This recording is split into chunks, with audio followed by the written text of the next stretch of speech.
Bienvenue à l'Assistant Coach podcast de la NFL. Mon nom est Julien Gagnon. Je suis en compagnie de Marc-André Morisseau. Comment ça va, coach? Ça va super bien. Puis toi, coach? Ça va super bien. Donc là, on enregistre le mercredi, le matin, fin d'avant-midi. Horaire un peu inhabituel, mais on est content de vous parler en pleine journée. Donc, Yes! là, dehors, on n'est pas le soir en ce moment. Voilà. Ah, t'as pas à me couper? T'as pas à rien dire, Marc? J'ai rien à dire. J'ai rien à Là, là. dire. Moi, je suis à dire... Donc, je vais être un peu sobre avec les événements des derniers jours. J'essaie d'être un peu plus sobre pour la présentation de l'émission. Je veux pas faire de flafla. non, tu fais C'est ma bien. marque de respect. C'est important. Donc, dans le fond, il y a quand même beaucoup de choses qui se sont passées au niveau des séries éliminatoires, donc du classement le final pour savoir un peu qui va accueillir qui en séries éliminatoires. Donc, ça commence à prendre forme. Il reste seulement une seule semaine d'activité. Puis aussi, là, il y a eu toutes sortes d'événements cette semaine par rapport à des matchs pénalisés et d'autres non. Puis aussi, ils ont eu le premier match annulé de la NFL. C'est jamais arrivé avant. Donc, une blessure très grave à Damar Hamlin, numéro 3 des Bills de Buffalo. On va en parler dans mon devoir de match, mais on va commencer par le tien encore une fois. Marc-André, si tu le veux bien. Yes! Fait que moi, j'avais, comme devoir de match, j'avais Steelers-Ravens, qui était le même devoir de match qu'il y a 3 ou 4 semaines. Je me souviens plus quand j'avais dû m'absenter pour des raisons familiales. Fait que ce qui est bien, c'est que j'avais pas pu vous parler de ce match-là il y a 3-4 semaines. Julien, vous avez juste dit que c'est un match de merde.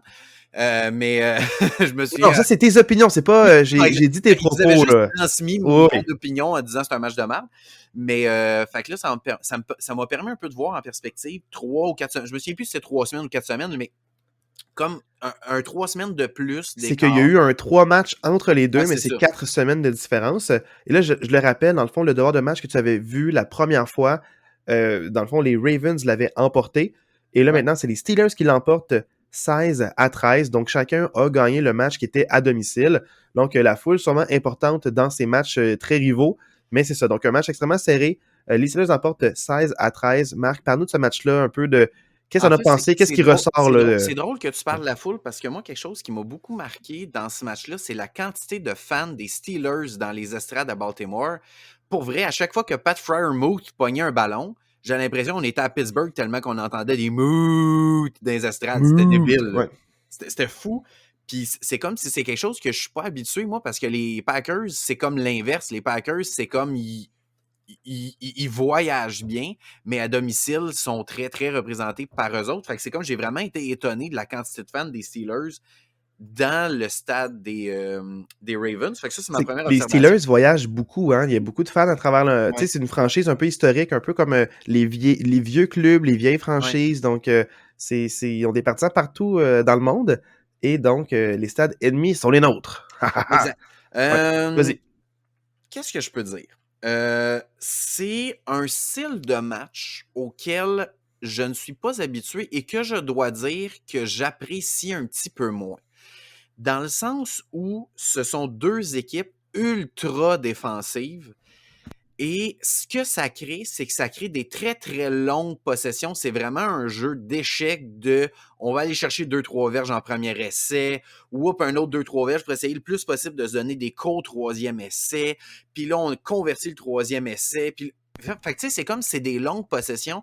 On s'en parlait avant d'enregistrer. Tu sais, le premier quart, là, il y a les deux équipes n'ont même pas eu le temps d'avoir une possession complète dans le premier quart, là. Le premier quart s'est terminé, puis les Ravens n'avaient pas encore complété leur première possession. Ça vous donne une idée à quel point c'est des longues possessions. Puis c'est ça, des matchs avec des bonnes défensives. C'est ça, c'est que les bonnes défensives donnent 2-3 verges par jeu en moyenne. Mais un 3 verges par jeu, ben, ça fait que tu réussis à aller chercher des premiers essais. Il y a eu beaucoup de quatrième essais aussi du côté des Ravens qui ont converti avec que ce soit des petites passes ou des QB sneak. Mais ce que ça fait, c'est ça, c'est que ça crée des longues possessions. Moi, personnellement, c'est moi le genre de match auquel je suis habitué en étant fan des Packers. Mais ça a quand même un charme, ce genre de match-là, où tu apprécies vraiment les jeux défensifs. Chaque jeu devient important. C'est plus juste une question de long jeu puis des jeux dynamiques, comme que ce soit les Bengals, que ce soit les Dolphins. Les Dolphins, c'est à peu près juste ça, des jeux explosifs, là. Fait que, tu sais, chaque jeu a son importance, puis la verge de plus à chaque jeu devient importante. Fait que ça, j'avoue que c'est quelque chose que j'ai beaucoup apprécié d'observer ça, ce que je vois peut-être un petit peu moins souvent dans les matchs que je regarde. Du côté des Ravens, tu sais, j'en ai parlé quelques fois depuis le début de l'année. Moi, je suis extrêmement déçu par cette attaque-là. Je comprends que les Steelers ont une excellente défensive, mais en demeure pas moins que l'attaque des Ravens va vraiment nulle part. Là. Tyler Huntley, 130 verges par la passe dans ce match-là. Mais pour faire du pouce, Marc, un peu là-dessus, Vas-y. c'est que je tiens à dire, tu sais, pour avoir vu le match aussi, celui-là, Ouais.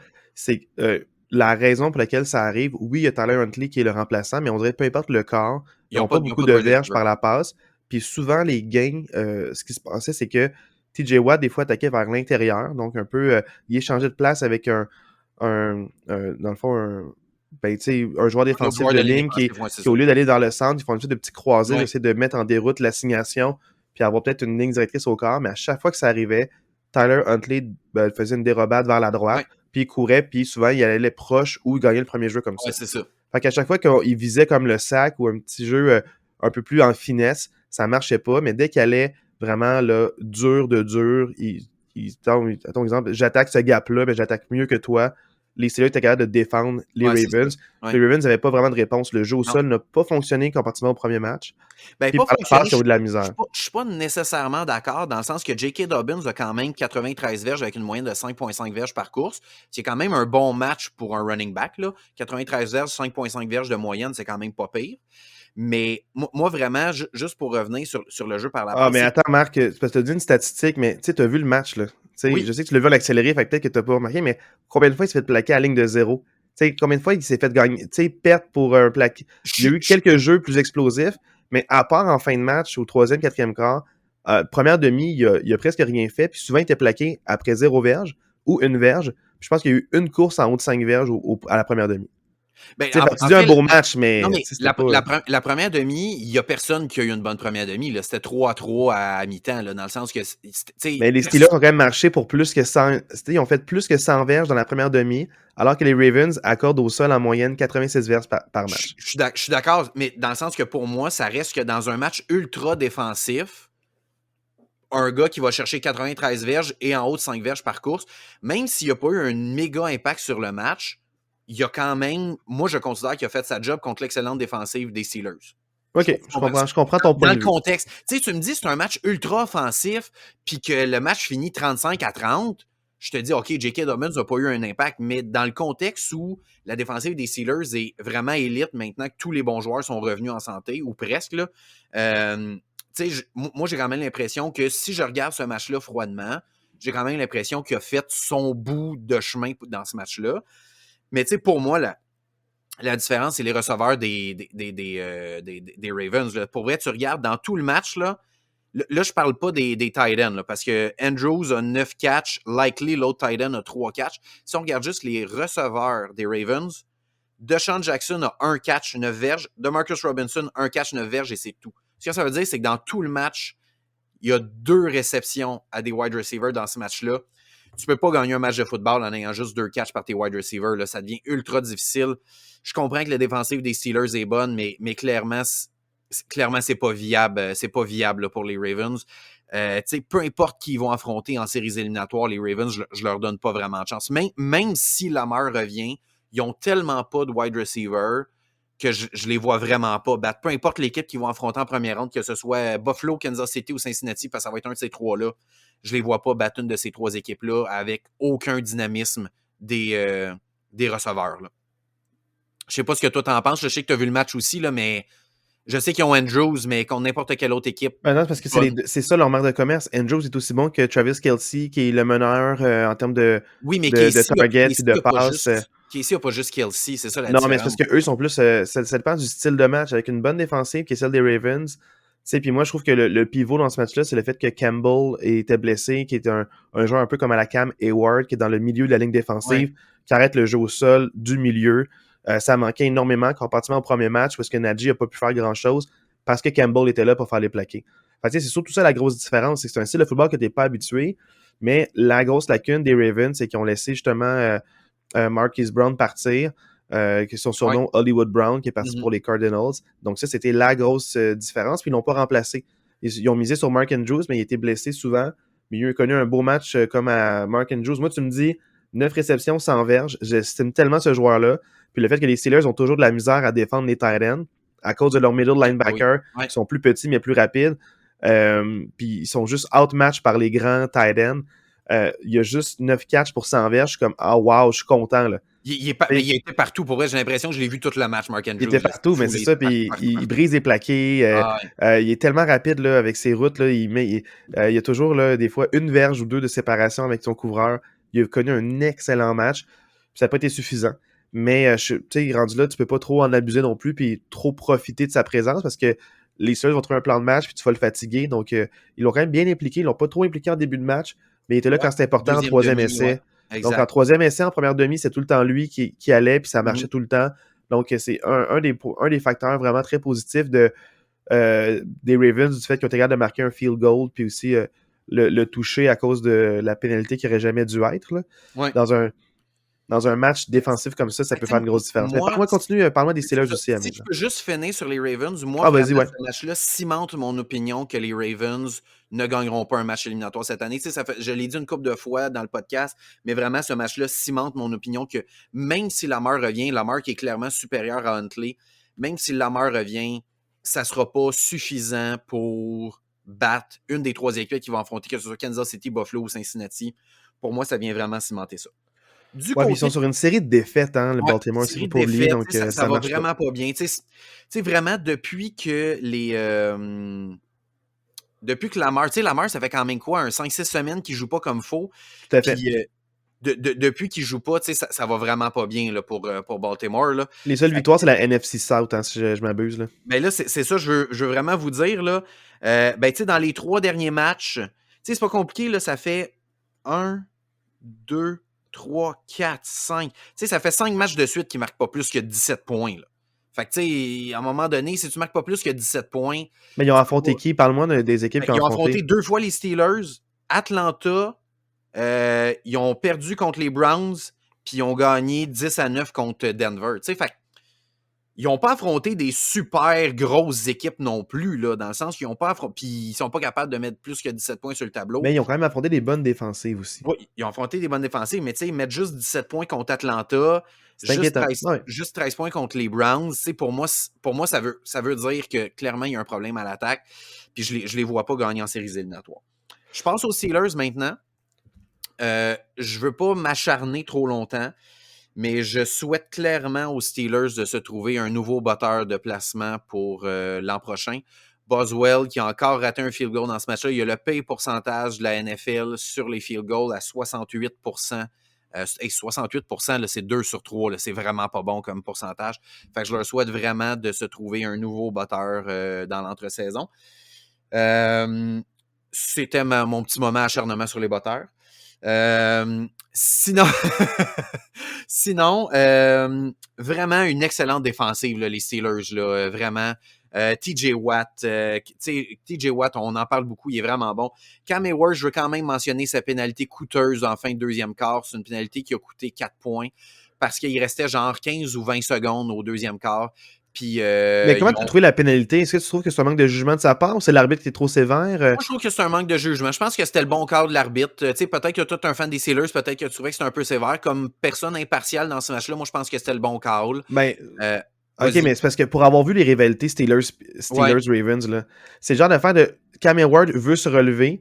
Il y a 2 joueurs qui l'accrochent par son jersey pour l'empêcher de se relever. Il pousse un des 2 joueurs pour être capable de se relever. Puis pas une affaire violente, là, juste genre un lâche-moi. Le joueur est déjà au sol, il n'est pas plaqué au sol, il n'y a pas de coup de tête. Tu n'as aucune chance. J'ai vu vraiment pire, puis les arbitres ont juste séparé les joueurs. Là, ils ont décidé de lever le flag, puis tu sais quoi?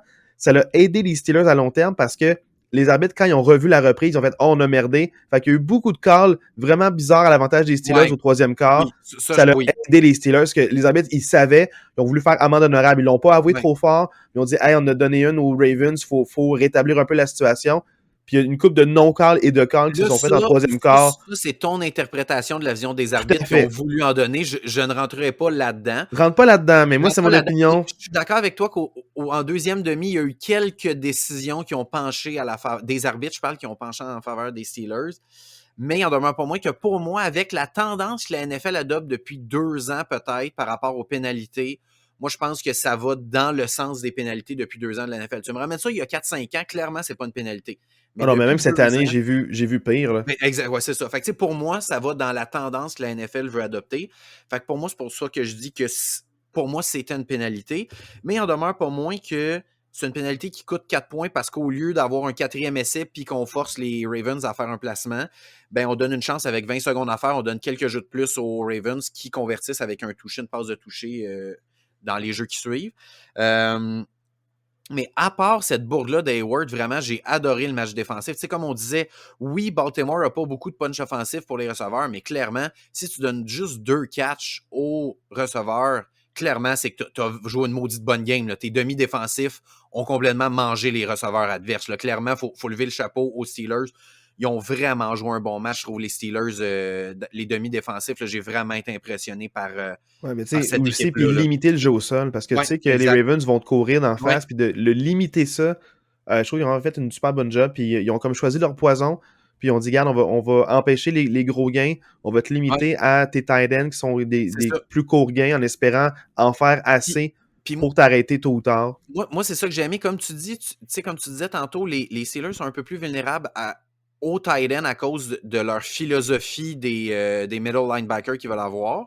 Mais ils se sont dit, OK, on va te donner Andrews, mais on te donnera rien d'autre. Fait que si tu nous bats juste avec Andrews, chapeau.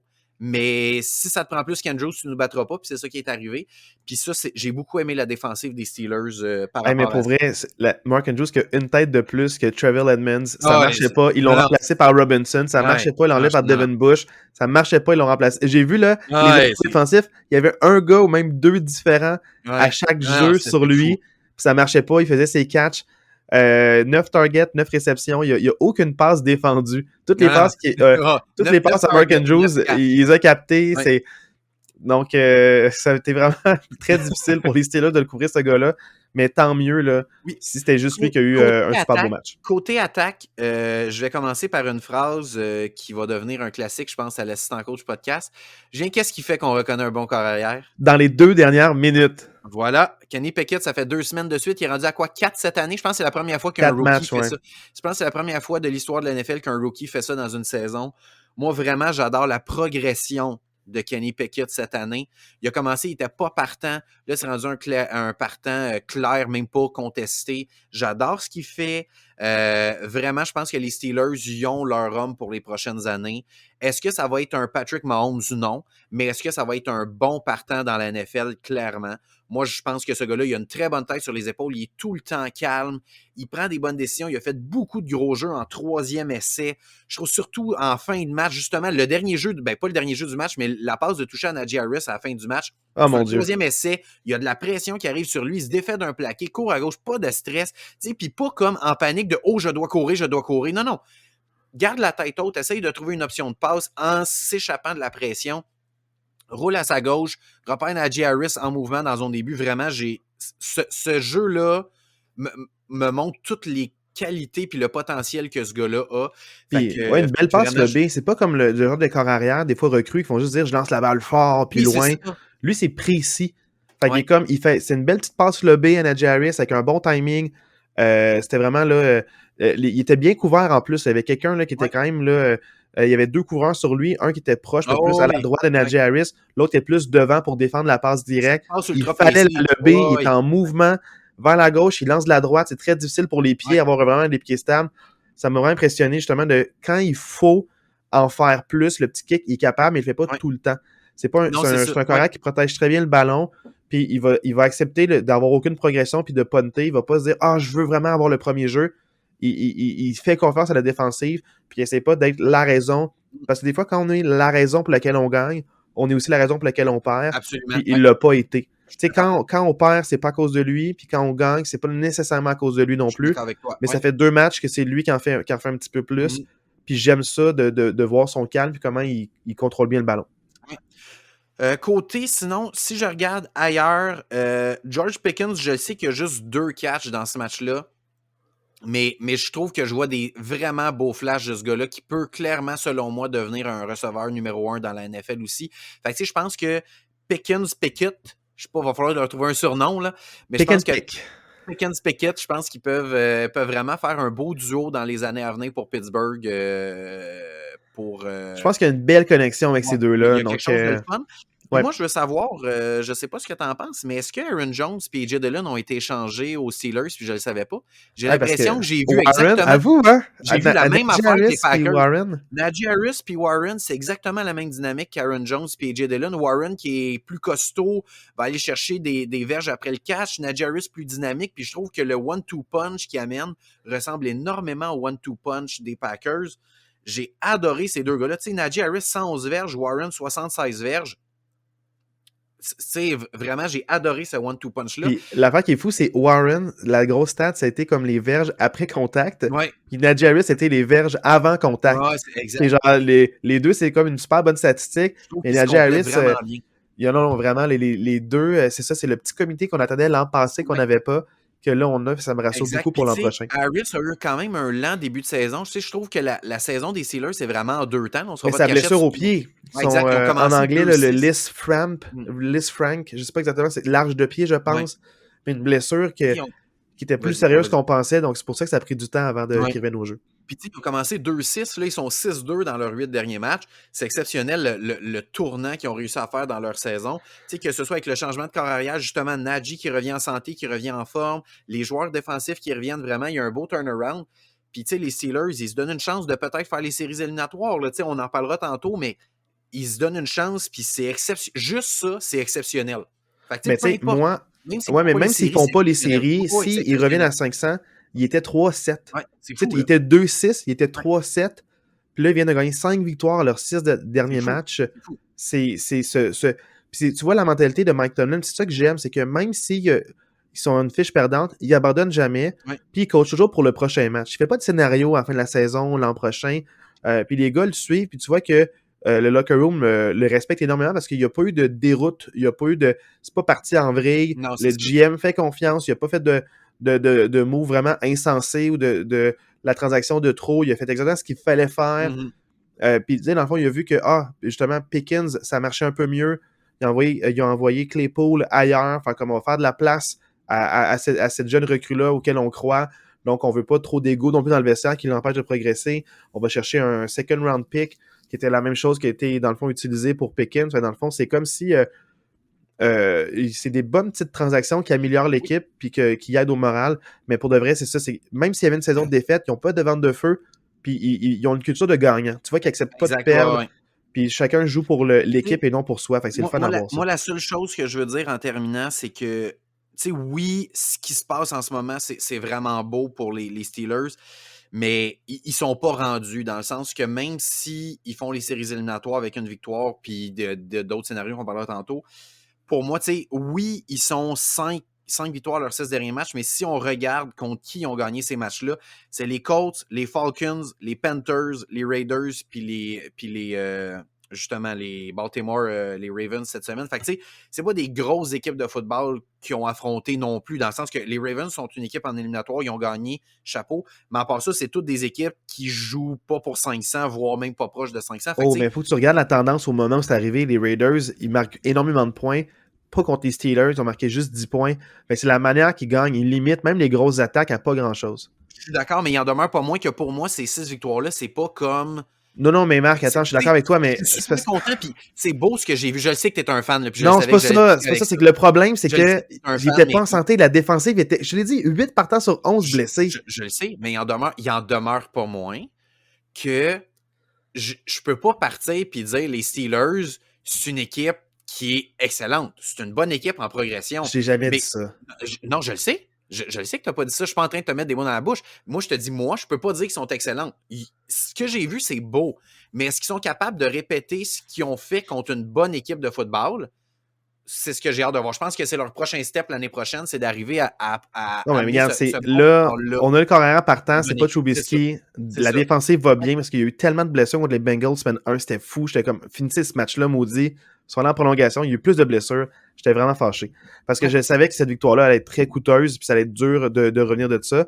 Mais ils sont revenus, c'est ça qui est hallucinant. De 3-7, les partants ont commencé à revenir tranquillement pas vite. Puis tu vois que la tendance est mieux. Fait que je trouve ça vraiment le fun. Ouais. Là, maintenant, parlons de mon devoir de match, Marc, si tu le veux Yes! bien. C'est Ton le de. devoir de 9 minutes. Ben dans le fond, non, mais peu importe combien de temps qu'on en parle, on parlait 25 minutes de mes Steelers préférés. Je suis vraiment content. Ils n'ont jamais eu autant d'exposure par Non, toi c'est ça, de ouais, toute c'est la ça. saison. C'est comme 2 devoirs de match en Non, un qu'on t'as vient pas de compris faire. ce que je voulais dire, c'est que c'était pas un devoir de match que tu as eu, c'était un devoir de 9 minutes parce que ton match a duré 9 minutes. Marc, non, ça c'est vraiment. C'est de un, excuse-toi. Non. Excuse-toi. Parce que c'est vraiment, c'est pas des blagues à faire. Puis je vais parler un peu de ce match-là. C'est que Vas-y. moi, comme je te dis, je suis habitué de voir des matchs vraiment chaudement disputés en défense. Puis moi, ce que j'aime, c'est pas que j'aime pas voir un bas pointage, j'aime voir un haut pointage. J'aime voir des attaques efficaces qui ont des bonnes défensives. Ce match-up-là de on limite les gains, on a des jeux explosifs, mais pas trop. On fait des jeux explosifs autant en défense qu'en attaque. J'aime beaucoup voir ces matchs-là vraiment de haute voltige. Là, c'est un match plus tactique qu'on a vu entre deux rivaux de division dont on vient de parler. Puis là, on vient de voir, j'allais voir un match de haute voltige. Avec des défensives qui sont capables d'arrêter les mauvaises équipes, mais avec des défensives qui sont capables de limiter les gains explosifs. On parle des Bengals, on parle des Bills. Et là, c'était le match que j'attendais. C'est un match avec deux équipes qu'on voit se rendre au Super Bowl, qui ont le potentiel de le gagner avec le roster qu'ils ont actuellement. Donc, c'est des équipes qui sont prêtes. Dans la AFC, là, les séries vont être Ça spectaculaires. va être Ça va être fou, ça va vraiment être le fun fou. à voir dès la première semaine des éliminatoires. Ouais. C'est des matchs à surveiller. Et là, c'est ça que j'ai eu droit. J'arrive, les Bengals, 2 minutes et demie, ils traversent le terrain 115 verges, puis ils marquent un touché. Donc, tu sais, on parle pas des Steelers qui ont 8 minutes la balle, marquent un field goal. Les Ravens, 8 minutes la balle, marquent un field goal. Là, après 2 minutes 30, il y avait un touché. Parfait. Là, c'est là que je me dis, OK, les Bills vont se réajuster. Si les Bills peuvent avoir une séquence, soit égaler les points ou mettre une longue séquence sur le terrain, la défensive va peut-être se réajuster puis voir sur quoi ils veulent nous attaquer, qu'est-ce qu'ils ont ciblé, on va enlever ces éléments-là. Parce que c'est une défensive qui s'ajuste très rapidement, celle de Buffalo. Et là, Buffalo arrive sur le terrain, quelques gains en troisième essai, mais là, ils sont confrontés à un jeu, je pense, de 2 verges, puis là, un jeu négatif. Ils doivent botter, ils marquent 3 points, c'est 7-3, les Bengals ont le ballon. Et là, moi, je me dis, oh là là, est-ce que les Bengals vont marquer un autre touché? Est-ce que les Bills vont faire des ajustements? Est-ce qu'ils vont limiter? Là, je suis vraiment dedans, là, parce que je sais que tout peut arriver en 2 minutes 30. C'est pas un match tactique où tu prends ton temps. Ces matchs-là sont le fun parce qu'il n'y a pas beaucoup de pauses publicitaires. Les matchs des Ravens contre les Steelers, à cause qu'on est tout le temps dans la même séquence, pas beaucoup de matchs publicitaires, fait que Ouais. c'est le fun. Quand il y a plein de touchés, plein de field goals, il y a plein de En publicité qu'ils arrêt, ouais. mettent le plus vite possible parce que à la fin du match, on pourra pas, il y aura trop de Ouais. choses qui vont se passer. Fait qu'au moins, ça, c'est comme, je vois les pubs, puis là, on arrive à la séquence des Bengals, et c'est là que l'horreur s'est passée. Suite à un plaqué, dans le fond, là, de Tyler Boyd, qui attrape la balle, ou Pas T. T. Higgins, je ne Higgins? sais plus, T. Higgins, je crois que c'est Higgins, T. ouais. Higgins. T. Higgins attrape la balle, Hamlin effectue le plaqué, Hamlin est en position comme debout, effectue le plaqué, l'amène au sol, Hamlin se relève, et ensuite, il est debout, il se met droit, et tout d'un coup, ça lâche, il s'écroule, il tombe sur le dos, complètement mou. Complètement mou. Mm. Et là, dans le fond, je me dis, oh non, une autre commotion, qu'est-ce qui se passe? Et c'est là qu'on passe vite en pause publicitaire. Puis là, on va en pause publicitaire. À ça, quand on revient, on va en studio. Moi, j'ai aucune idée de ce qui se passe à ce moment-là parce que la séquence où il tombe, il ne nous la montre pas. Tu sais, le jeu se termine. Pour ça, on va vite à la pause publicitaire. Je comprends pas ce qui se passe. Là, on vient de la pause publicitaire et, c'est là qu'ils nous montrent la séquence. En studio, ils disent, ah, ben, il y a un joueur des Bills qui est traité sur le terrain. On vous revient, il y a de l'aide médicale qui vient, mais ça s'apparente à une commotion, on sait pas trop, on n'a pas eu encore. Mais là, ils nous montrent la séquence, puis là, tu vois tomber, je suis comme, oh my god, wesh. Parce que moi, j'en ai vu des blessures, là, j'écoute beaucoup le hockey, fait que je vois des tapoches à la tête, mais je vois la NFL aussi. Puis, ce qui m'a fait peur à ce moment-là, c'est que j'ai pas vu la tête tourner. Tu sais, souvent, Ouais. les commotions cérébrales, ça prend un choc à la tête, elle rebondit. Puis souvent, c'est pas le premier impact, c'est le deuxième ou le troisième qui va faire vraiment les dommages.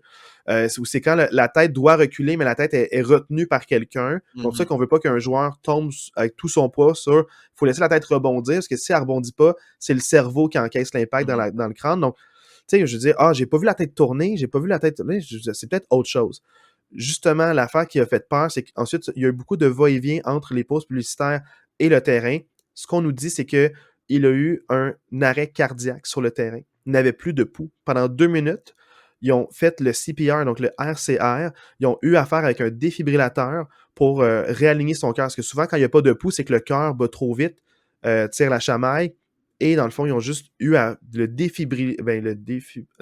utiliser le défibrillateur, parce que je ne sais pas le verbe de défibriliser, à utiliser le défibrillateur pour remettre son cœur sur le bon rythme. Et suite à l'hôpital, ils l'ont mis dans un coma artificiel parce qu'il n'était pas capable de respirer par lui-même. Donc, ils l'ont intubé.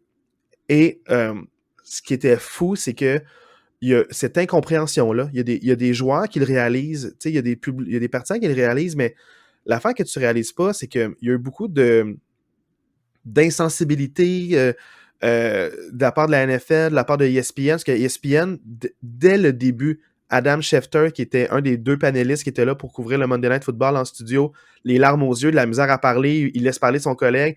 Un ancien joueur, j'oublie son nom, j'aurais peut-être dû faire mes recherches avant de ESPN. Il a joué pendant 9 ans, il est là, il a de la misère à parler, il fait comme j'ai jamais vu ça, j'ai joué pendant 9 ans, j'ai eu des os brisés, j'ai eu tout ça, mais j'ai jamais vu un joueur se faire CPR.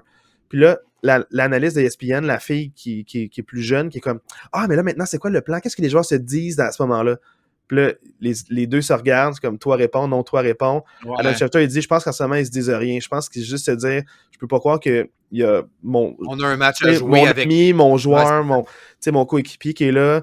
Je pense pas qu'il pense au match en ce moment. » Elle dit « Ah, mais là, elle dit, c'est fou, hein, que j'ai jamais vraiment vu des joueurs de la NFL comme ça, devant la caméra, pleurer autant. Je trouve ça bizarre. » Et là, l'ancien joueur fait comme « Ouais, mais c'est parce que là, ce que tu réalises pas, là, c'est que c'est complètement différent.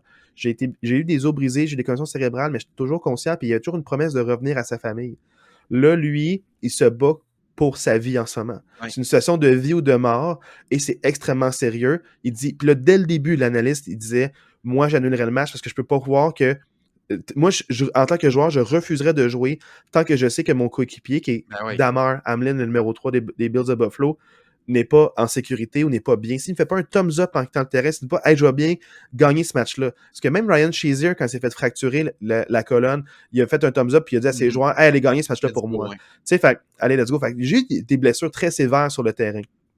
J'en ai vu d'autres, des blessures. Mais les coéquipiers étaient toujours avec un thumbs up. Même s'ils sont sa civière toute tapée pour pas qu'ils bougent, ils mettent le petit thumbs up, il peut parler, puis au moins, ils sont rassurés. Les joueurs peuvent continuer à jouer. Là, on n'est pas rassuré pantoute. Il est inconscient, il a de la misère à respirer.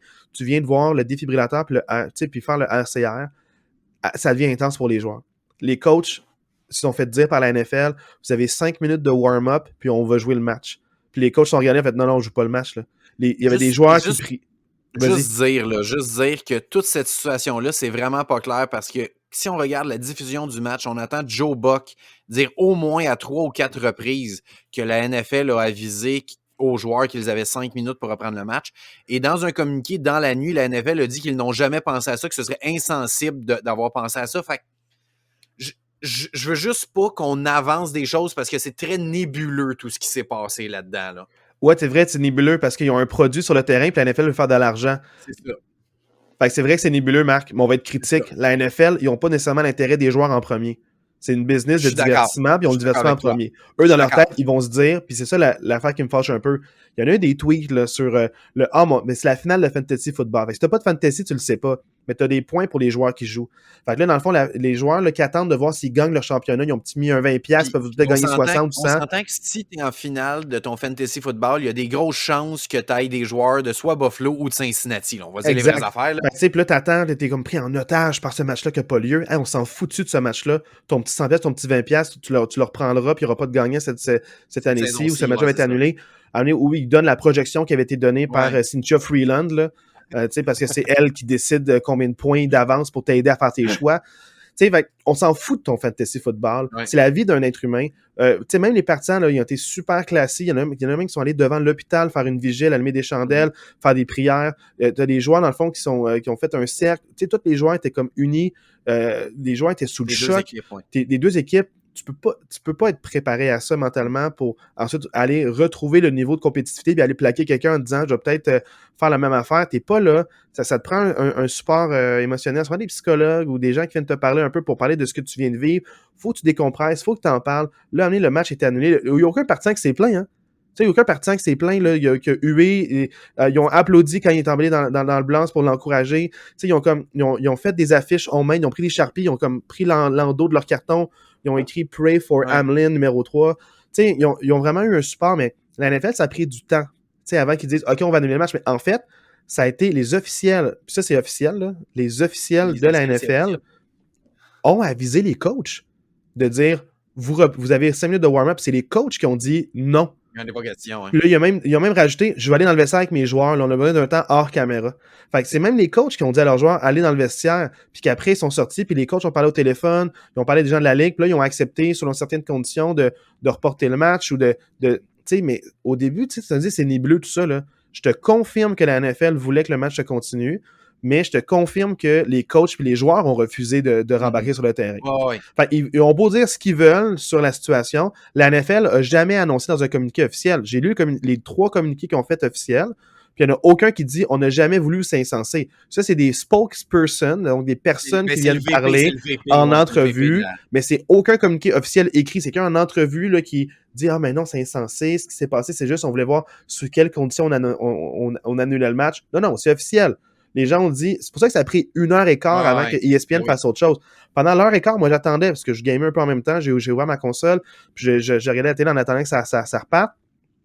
Mais ce qui s'est passé, c'est que ça a pris 1h15 avant qu'ESPN annule la diffusion du match. Puis là, souvent, c'est moitié-moitié entre on est en studio, on n'a rien de plus à dire, on vous update sur la situation, on repart sur des pubs qui durent 5-6 minutes, on revient en studio, on répète la même affaire, on n'a rien de plus à vous dire, on repart sur des pubs. Fait que, ça a pris 1h15 avant qu'on ait vraiment confirmation que le match soit annulé puis reporté. Fait que, tout ça pour dire que la NFL a pris du temps. Je peux comprendre que ça prend du temps de parler aux bonnes personnes quand ce genre d'incident-là arrive, mais il y a eu un peu d'insensibilité, un peu d'incompréhension, puis il y a plein de choses qui sont accessoires. À la base, ces joueurs-là mettent leur vie en... Tu sais, vraiment, on en parle à quel point c'est rough sur le corps, des gens qui ont de la misère à marcher après des matchs, puis ça doit prendre du temps avant de juste être capable de reprendre leur mouvement. Jerome Bettis, là, ancien running back des Steelers, que je parlais, que ça lui a pris des années avant de marcher sans canne. Tellement ses jambes étaient finies. Tu sais, c'est extrêmement dur sur le corps, mais il y aura toujours quelqu'un d'autre pour prendre la place, pour essayer d'avoir le contrat. Fait tu sais, dans la tête de la NFL, souvent, c'est une business, c'est de l'argent. Il y aura quelqu'un d'autre qui va venir jouer. C'est pas pour rien que la XFL, une année, ils ont trouvé comme assez de roster pour avoir 8 équipes d'un coup de 70 joueurs. C'est qu'il y en a plein qui attendent d'avoir leur opportunité pour leur chance. Il y en a plein qui font en camp de sélection, ils sont coupés, ils se prennent une petite jobine en attendant de recevoir un appel, puis ils restent en forme de chez eux pour dire si je reçois un appel, je vais être là ou l'an prochain, je vais aller au camp de sélection pour me tailler une place. Il y en a plein des joueurs qui attendent. C'est pas vrai que, justement, comme je disais, la XFL, de jour au lendemain, ils ont créé une ligue avec 8 équipes et 70 joueurs. Fait que ça pour dire que mes pensées vont pour Hamlin, mais aussi au protocole de sécurité. On en parle à quel point il y a eu des commotions cérébrales cette année, puis à quel point ça a été mal géré à plusieurs reprises. Là, ce n'est pas une commotion cérébrale, c'est un arrêt cardiaque. C'est arrivé au hockey. Il y a toujours un défibrillateur proche pour aider. Fait il y a des protocoles en place pour la sécurité et pour la santé des joueurs. Des fois, des matchs ont continué à jouer. Il y a eu des matchs au hockey qui ont été annulés, qui ont été reportés. C'est plus facile peut-être au hockey, vous me direz, reporter un match, parce qu'il y a plus de matchs, puis il y a plus de soirs, on peut faire des programmes doubles. Plage horaire disponible, il y a plus de plages horaires disponibles. Mais pour la NFL, il va falloir qu'ils pensent à considérer ça. Puis là, ils ont été forcés de le faire par les joueurs. Ouais. Peut-être que ça va amener en place un protocole pour, si jamais ce genre d'incident extravagant arrive, on a un protocole pour annuler ou reprendre le match, ou juste qu'est-ce qu'on fait de manière honnête pour le classement. Parce que là, ça crée plein de problèmes pour qui visite qui en série. On va en parler plus tard. Mais tout ça, c'est accessoire. L'important, c'est qu'aucun joueur meurt sur le terrain ou de complications de blessures. Donc, vraiment, toutes mes pensées vont ce joueur-là. C'est pas bon pour personne. Puis, encore une fois, de manière nationale, a été diffusé ce match-là. Plus de gens ont été ce match-là qu'à 1h de l'après-midi un dimanche. Puis, je sais pas si c'est une bonne chose ou une mauvaise chose. Il y a peut-être des joueurs traumatisés ou... Ben, j'espère que ça va servir de sensibilisation. Il faut vraiment que ça sensibilise. Un peu comme l'événement de Tua, j'espère que ça va servir à faire avancer les choses. L'événement avec un S de Tua? Ouais, les événements, mon Dieu Seigneur. Ce gars-là, il est plus robot que humain. Ouais. Mais ça, c'était mon devoir de match. Comme je vous dis, mon état d'esprit, c'était des attaques dynamiques. Puis moi, ce que j'aime moins dans ces attaques-là, c'est que d'une semaine à l'autre, on ne sait pas quel genre de match on va avoir. Je repense même aux Broncos à l'époque de Peyton Manning, où est-ce qu'il y avait l'attaque la plus potente de la ligue. Ils affrontent une bonne défensive, ils font 3 points au Super Bowl. Puis l'équipe qui me fait le plus penser à ces Broncos-là, avec une attaque super dynamique qui marque beaucoup de points, c'est les Vikings, où est-ce que d'une semaine à l'autre, ils vont te marquer soit 50 points, soit 37 ou 3. Ils ont eu, je pense, 2 matchs de 3 points. Ils ont eu des matchs là, super explosifs. Puis c'est ça, c'est que les Vikings, ils peuvent arriver, marquer 42 points sur le tableau ou avoir un 30 à 3 en une demi. T'sais. Genre, ils peuvent te marquer 30 points en un quart quasiment, mais c'est ça, c'est que les Vikings, je sais pas. Puis c'est ça l'affaire, c'est qu'une défensive qui est bonne, puis une attaque basée sur le jeu au sol avec pas beaucoup de points, on dirait ça me rassure plus en tant que partisan, parce que les Steelers, je sais qu'est-ce qu'ils vont me donner. Les Giants, je sais qu'est-ce qu'ils vont me donner. Les Giants vont me donner autour de 20 points, entre 20 et 24. Puis si jamais l'autre équipe en marque moins, t'es limite moins, ben la défensive a un objectif. Je peux pas accorder plus que 20 points. Au moins, ça met tout le monde sur le même niveau. Puis si les Giants sont capables de marquer, encore une fois, ils font tout le temps ça, là, entre 20 et 24 points, puis limiter en bas de 20 points l'adversaire, ils gagnent. Fait qu'on dirait que ça me rassure plus pour des équipes comme les Giants que les Vikings, parce que je sais pas, cette semaine-là, qui va se présenter. Fait que, tu sais, il y a des pour et des contre au type d'attaque, mais c'est le fun de dire, hey, en 2 minutes, tu peux traverser le terrain puis marquer un toucher à n'importe quel moment dans le match. Mais souvent, ces attaques-là, ils puntent plus qu'ils marquent de toucher dans un match. Puis c'est des matchs avec genre 13-14 possessions au lieu de genre 7-8 comme les Steelers. Fait que c'est mon devoir de match. On en saura peut-être plus aujourd'hui. Peut-être la semaine prochaine, on fera un petit update, mais c'est ça qui est ça. Je ne peux pas poser de questions parce que, tu sais, à un moment donné, on parlait plus de la santé du joueur, puis je voulais te laisser faire ton petit speech, mais tu sais, à un moment donné, c'est un peu ça. Juste pour ceux qui se questionnent en date de mercredi matin, il est encore à l'urgence, il est encore aux soins intensifs, il est encore dans un coma artificiel. On n'en sait pas plus sur son état de santé en ce moment. Sa famille, ils disent on y va minute par minute. C'est ça, donc, c'est vraiment, c'est pas 1 par heure ou jour par jour. C'est vraiment, on est minute par minute. C'est pas le fun à discuter. En parler, ça me fait sentir un peu à l'envers. En tant que spectateur, je suis pas bien. En tant que papa, je suis pas bien.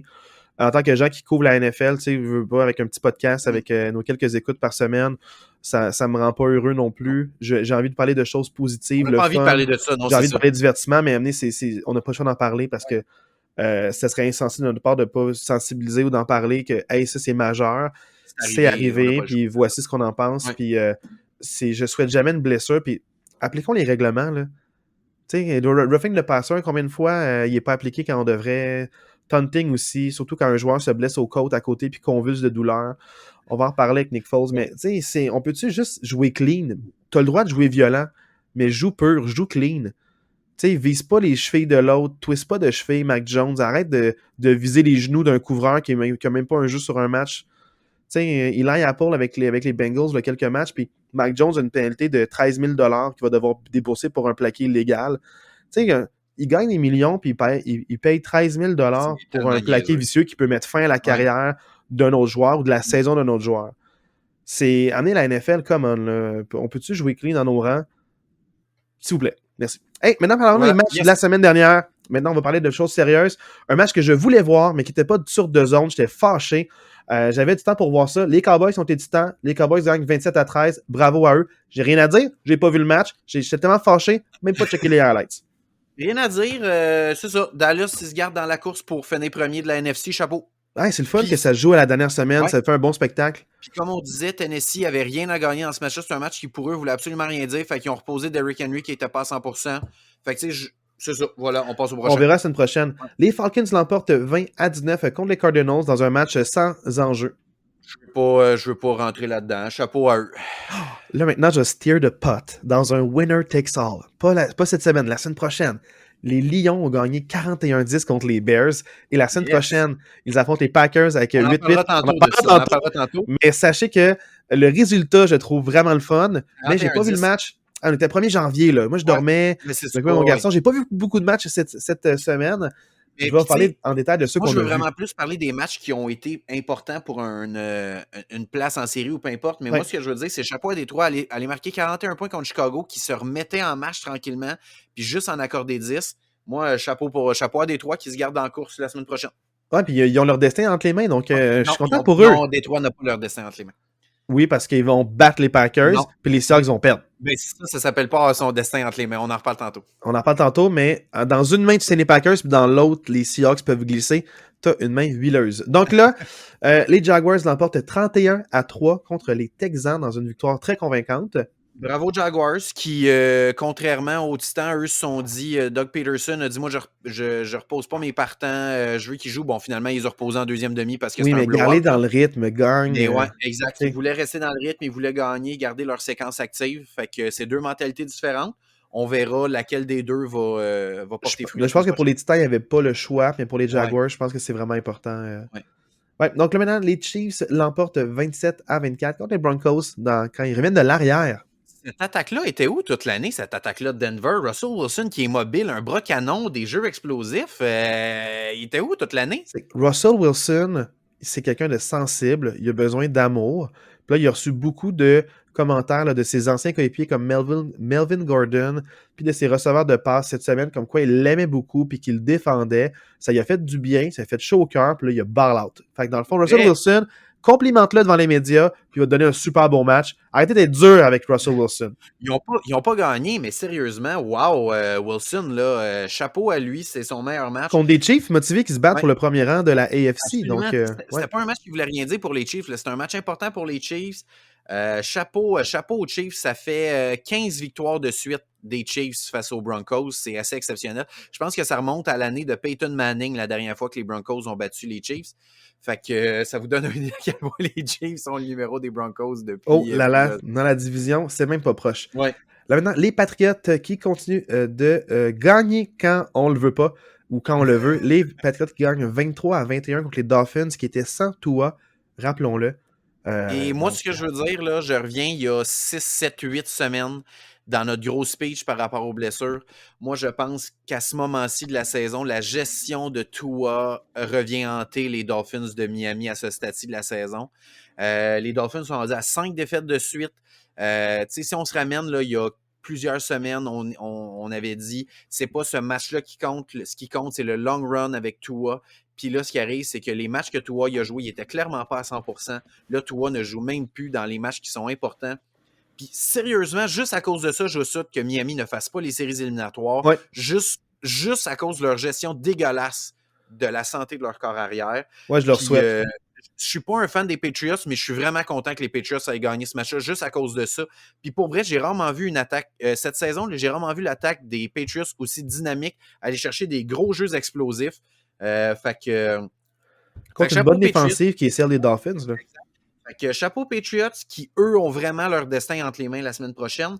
Puis qui sait, avec la défensive qu'ils ont, pourrait peut-être causer une surprise en séries éliminatoires. C'est possible avec une défensive là, qui peut prendre et une unité spéciale qui peut prendre un contrôle d'un match ou vraiment faire mal à une attaque. Ouais. Si en début de match, ils peuvent créer un revirement ou un jeu spectaculaire, ça peut mettre un petit peu en déroute le plan de match des équipes adverses. Donc, qui sait quand il faut que tu te coaches avant la mi-temps. Là, maintenant, les Giants l'emportent 38-10 contre les Colts. Je ne veux pas trop féliciter les Giants d'avoir marqué plus que 20 points cette semaine. C'était contre les Colts, rappelons-le. C'est vraiment la déroute totale là, pour les Colts. En ce moment, c'est peut-être la pire équipe de la NFL, là, les Colts en ce moment. Là. Oui, plus que les Texans. Pour moi, plus que les Texans. Chapeau aux Giants qui se qualifient pour les éliminatoires pour la première fois. Je pense que ça faisait 8 ans, quelque chose comme ça, là, que les Giants n'avaient pas fait les séries éliminatoires. Fait que chapeau à eux qui se qualifient. Depuis 2016. OK, bon, ben 6 ans, en tout cas, 6 ans, mais je pensais que ça faisait plus longtemps que ça. Mais chapeau à eux qui se qualifient. J'ai quand même des doutes sur cette équipe-là, mais chapeau. Puis, tu sais, si tu veux aborder la blessure à Nick Foles, tu peux l'aborder. Là. Moi, je veux pas trop rentrer là-dedans non plus. Mais, non, c'est que j'en parle un peu de sécurité des joueurs, là, puis c'est le fait que Nick Foles a été plaqué par Kayvon Thibodeau de tout son poids dans le fond, il a servi du sandwich, c'était dans le grilled cheese. Nick Foles était le fromage et les deux pains, c'était Kayvon Thibodeau et le ballon. Donc, le ballon qui a rentré dans ses côtes et fracturé les côtes. Puis pendant qu'il convulse de douleur au sol, Kayvon Thibodeau, il fait l'ange, puis un de ses coéquipiers qui arrive, il fait comme s'il réanimait, tellement genre le plaqué était tellement violent. Le lendemain, il y a un joueur qui a fait une CPR sur le terrain, fait que c'est un peu très de mauvais goût. Cette célébration-là devrait être pénalisée comme quand les joueurs font comme s'il y avait des guns dans leurs mains, puis ils tiraient le ballon. Donc, ça devrait être déjà taunting. Puis de deux, c'est la définition de de roughing the passer, il a mis tout son poids, il voulait faire mal à Nick Foles. Ouais. Cette mentalité-là de vouloir blesser à tout prix, de vouloir déranger le carrière, oui, de vouloir le blesser pour dire s'il n'est pas à 100%, on va gagner le match plus facilement, ça doit partir. Ça pue sa place dans le sport, puis ça nuit à tout le monde. Le joueur, la franchise, puis ça nuit aussi au spectacle. Donc, cette mentalité-là, Kevin Thibodeau, saison recrue extraordinaire, mais cette célébration-là, manque de jugement, manque de classe énorme. J'espère qu'il va se le faire dire. Les Saints l'emportent 20-10 contre les Eagles. Tu vois que les Eagles, ils sont pas motivés quand c'est pas Jalen Hurts qui joue. On dirait, c'était pas le fait que tout d'un coup, on est moins bon parce qu'on n'a pas Jalen Hurts. C'est juste, tout le monde fait pas le petit extra de plus. C'est comme s'ils comptaient le fait que les Cowboys allaient pas vraiment gagner jusqu'à la fin. Donc, pour moi, l'explication de ce match-là, c'est que le match était plus important pour les Saints que pour les Eagles, tout simplement. Ouais. Les Saints qui, à ce moment-là, se gardaient dans la course aux séries éliminatoires. Bon, ils ont été officiellement éliminés par la suite, mais officiellement, avec cette victoire-là, se gardaient dans la course. Ouais. Philadelphie, je vous annonce que Jalen Hurts va être à son poste la semaine prochaine. Là, je vois pas comment ils pourraient le bencher. Ils veulent pas risquer de perdre le premier rang. Fait non, que, trop important. Premier rang, puis le bye week est trop important. Mais fait que... Gardner Minshew, c'est pas la raison de la défaite. C'est pas de sa faute. Non, c'est pas de sa faute. C'est pas de sa faute. Il a voulu amener... Oui, il y a beaucoup de revirements dans ce match-là, mais il a voulu forcer le jeu à des moments qu'il n'avait pas vraiment le choix. C'est des interceptions pour rattraper un retard quand il reste pas beaucoup de possession. Donc, c'est pas des interceptions nécessairement que je trouve... il n'y a pas le choix d'essayer quelque chose, là, donc j'y en veux pas de ce côté-là. Les Buccaneers créent la surprise et l'emportent 30-24 contre les Panthers. Quand tu penses qu'il est battu, Tom Brady te sort 432 verges par la passe. Mike Evans, 200 verges par la passe. Mais pour vrai, c'est peut-être le match sur lequel je vais le plus m'attarder, là. Mais pour moi, Caroline a beaucoup plus perdu ce match-là que Tampa Bay l'a gagné, dans le sens que je veux juste refléter le cours des événements, là. Caroline mène 14-0 avec 2 minutes à faire à la mi-temps, OK? Ils sont en plein contrôle de ce match-là, mènent 14-0, il reste 2 minutes avant la mi-temps. Couverture complètement ratée sur Mike Evans. Mike Evans qui est tout seul, une bombe de genre 70 verges, touché Mike Evans. Caroline reprend le ballon avec genre 1 minute 50 à faire à la mi-temps. Premier jeu, fumble. Les Buccaneers reprennent field goal 14-10. Fait qu'au lieu d'avoir à la mi-temps là, un match à 14-0, quelque chose comme ça, tu blondes complètement de couverture défensive, fumble, tu donnes 10 points gratuits aux Buccaneers.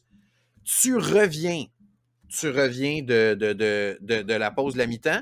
C'est toi qui reçois le ballon. Tu traverses le terrain, interception dans zone de but. Darnold lance une interception dans zone de but. Fait que tu aurais pu marquer un toucher. Tu te fais intercepter dans zone de but sur une passe dégueulasse de Sam Darnold. Malgré tout, le match continue, puis les Panthers sont capables de tenir le coup, puis ils sont en avant 21-10 avec 14 minutes à faire au match. Tu as 11 points d'avance avec 14 minutes à faire. 2 séquences à l'attaque de suite des Buccaneers, 2 couvertures, encore une fois, complètement ratées sur Mike Evans, 2 autres bombes à Mike Evans, merci, bonsoir, 2 touchés. Caroline reprend le ballon après ça, t'échappes encore le ballon à ta propre ligne de 10. Fait que pour moi, Tampa Bay, oui, chapeau, Tampa Bay est allé chercher un match important, gagne sa division, mais pour moi, ça démontre à quel point cette division-là est vraiment pas bonne parce que Caroline s'est tirée dans le pied 25 pour fois. Toutes les mêmes raisons que tu as énumérées, les Buccaneers ont gagné le match plus que les Panthers l'ont perdu. Parce que les Buccaneers, ils sont allés là chercher. Ils auront le plaisir de se faire... D'un côté, tu as les first fumbles. Ils ont le plaisir de se faire piler dessus par Dallas ou Philadelphie la première semaine des séries. J'ai hâte de voir. Je suis vraiment curieux. Moi, parce que on en parlait que les Buccaneers, c'est pas nécessairement un out facile. Tu sais, la saison où même il a gagné là, il y a 2 ans, saison, première moitié désastreuse, deuxième moitié de saison mieux passée. En série éliminatoire, c'est un monstre différent. S'ils sont en santé, c'est pas la même équipe qu'on a vu gagner à l'arraché ou perdre facilement. Donc, si la défensive revient en santé pour les séries éliminatoires, c'est à surveiller. Donc, moi, ça va dépendre de combien il y a de réels partants dans leur alignement. Donc, ils peuvent... Tu sais, c'est ça qui est dommage. Il ne faut pas les compter out à cause de ce qui est le potentiel ils vont avoir possible. Ils vont avoir un match à domicile. Ça en demeure pas moins qu'ils vont être à domicile. Ils vont recevoir un match. Fait qu'on ne sait jamais. Ça peut être important. On ne sait pas pour un match. Moi, je ne te dis pas qu'ils se rendent plus loin, mais je pense que le premier match n'est pas gratuit. Ouais. Le premier match n'est pas gratuit. Maintenant, les Browns l'emportent 24-10 contre les Commanders. Parle-moi du coach Ron Rivera. J'ai une statistique pour toi. 16 en 28, 143 verges, aucun touché, 3 interceptions. Ron Rivera, fin du match, se fait interviewer. Il y a un journaliste qui lui dit bon, tu vas faire quoi pour tes carrières la semaine prochaine? Rivera dit je ne le sais pas encore. Et là, le journaliste lui dit est-ce que si ton équipe est éliminée, ça va-tu changer ta décision? Et là, Ron Rivera, un chevreuil devant un auto qui s'en vient Il sur dit What? l'autoroute. We can be eliminated? Il ne savait pas qu'il y avait des chances qu'il soit éliminé. Et là, Ouais. le journaliste qui lui dit ouais, si Green Bay gagne, ben vous êtes officiellement éliminé. Et là, Rivera, qui était complètement sous le choc, là, avait aucune idée que ça pouvait se produire. Je peux Il a pas croire dit que un ta A, job puis dans là, la vie. il murmure un Ouais, F-word. Ah, tu sais, il murmure le c'est ça. F-word, c'est ça qui s'est passé. Je peux pas croire que dans la vie, tu es un coach de la NFL, tu es payé plusieurs millions, puis tu n'es même pas capable de savoir c'est quoi les scénarios pour que ton équipe fasse les séries ou soit éliminée. Puis Ça me moi, dépasse. moi, Enlevez-moi ce coach-là de cette équipe-là, ça presse. Pour vrai, Washington avait de super beaux éléments pour faire les séries éliminatoires cette année. Je ne sais pas cette équipe-là va ressembler à quoi l'année prochaine, mais ça prend un changement de coach au plus Marc, sacrant. oui, puis aussi, c'est que on en parlait la semaine dernière, mais le changement, dans le fond, de Carson Ouais. Wentz à Tyler Heineke, on le comprend pas. Non. Ça brise de vestiaire. Il est aimé, ce gars-là. Ouais. Ils ont du succès grâce à lui. Ils avaient gagné genre 5 de leurs 7 derniers matchs. Ils ont, avec Heineke comme partant, ils ont battu les Eagles. Ils ont donné la première défaite aux Eagles. Mhm. Jalen Hurts, il y a une défaite. Là. Les Ouais, deux c'est autres, ça. c'est Garner Minshew. Ouais. Fait que tu sais, t'as une équipe qui est capable de rivaliser avec la meilleure de la NFC. Puis toi, t'es en train de dire, hey, là, on va le bencher pour Carson Wentz pour voir ce qu'il peut nous Ouais. donner. Tu Ben, sais, il c'est pas donne. comme si. Ouais, Pas comme vas-y. si Heineke avait été là parce que tu avais ton corps arrière partant blessé, puis ton corps arrière partant, c'est genre Patrick Mahomes ou Josh Allen. Là. Je veux dire, tu mets Carson Wentz, que ça fait quand même plusieurs saisons que ça va vraiment ordinaire, puis que là, il revient, si tu lui as donné un gros contrat, puis tu dis « Ah, moi, ça, j'ai beaucoup de misère avec ça.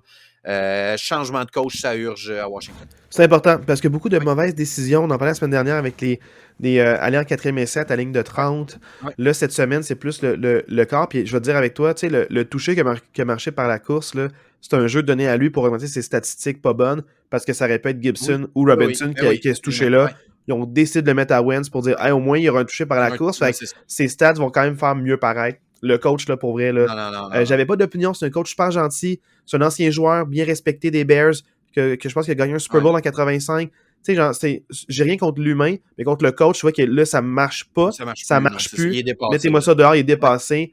Non, c'est dommage pour cette équipe-là. Il a gâché l'équipe. Ouais. Il a gâché la Ben saison. pour moi la raison pourquoi Washington ne fait pas les séries éliminatoires, c'est l'entraîneur-chef. Pour moi, Ouais, on n'a excellente même pas regardé plus défensive loin. en plus. Là. Ouais, Puis l'attaque super potente avec tes ouais. recrues puis Heineke. Il Ils a ont eu beaucoup de gâché ça, blessés c'est sur la ligne dommage. défensive, Washington, mais pour moi, c'est pas ça qui explique leur non-présence en série. Non, vraiment pas. Là, dans le fond, les 49ers l'emportent 37-34 contre les Raiders en prolongation. Je vais faire mon match, mon fan des Packers, là, parce que la semaine 1 des séries éliminatoires, les Packers vont affronter les 49ers. Mais j'espère que les Packers ont pris des notes de ce match-là. Parce que c'est la première fois que la défensive des 49ers se fait ouvrir. Davante Adams a complètement ouvert la tertiaire des 49ers dans ce match-là. J'espère que les Packers ont pris des notes et qu'ils vont être capables de répéter la première semaine des séries éliminatoires. Mais je pense que les 49ers aussi ont pris des notes puis ils vont être capables de corriger ce qui s'est mal passé. Fait que, tu sais, regarde, moi, je te dis ça, mais on parle d'une défensive élite puis je pense qu'ils ont pris des notes puis ils accepteront pas de se faire marquer 34 points. Puis toi, tu compares Watson à ce que Davante Adams peut faire? Ben, c'est Watson qui a remplacé Davante Adams avec les Packers. Là. Je sais, mais tu compares ce qu'il peut faire. Tu as dit Davante Adams a ouvert. Ouais. Toi, tu penses que Watson est capable de faire ce que Adams fait? On passe au prochain match, OK? Parfait. On en passe au prochain match. Les Seahawks l'emportent 23-6 contre les Jets dans un must-win pour les Seahawks pour leur vie en éliminatoire. Donc, eux, ils ont le destin entre leurs mains.